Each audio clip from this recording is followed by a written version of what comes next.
இனிமே கண்ணை மூடிட்டு கடலை எண்ணெய் வாங்கலாம்.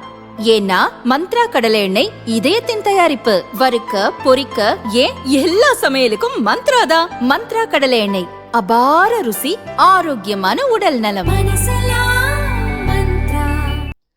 ஜனாதிபதி உரைக்கு நன்றி தெரிவித்து லோக்சபாவில் பிரதமர் பேசுவது வழக்கம்.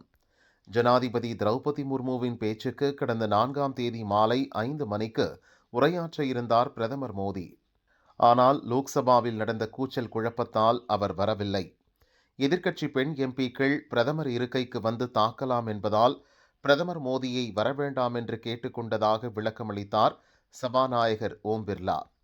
என்ன நடந்தது என்பது குறித்து உள்துறை அமைச்சகத்தில் பேசப்படுவது இதுதான்.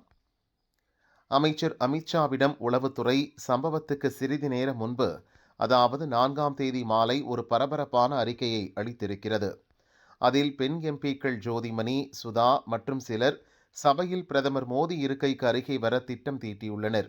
இதனால் பிரதமருக்கு காயம் ஏற்பட வாய்ப்புள்ளது என்று குறிப்பிடப்பட்டிருந்ததாம். அத்துடன் எதிர்க்கட்சி பெண் எம்பிக்கள் இது தொடர்பாக என்ன பேசினர் என்ற ஆடியோவையும் அமித்ஷாவிடம் உளவுத்துறை சமர்ப்பித்ததாம். இதை உடனே சபாநாயகருக்கு தெரிவித்தாராம் அமித்ஷா. தவிர பார்லிமெண்டில் 300க்கும் அதிகமான சிசிடிவி கேமராக்கள் உள்ளன.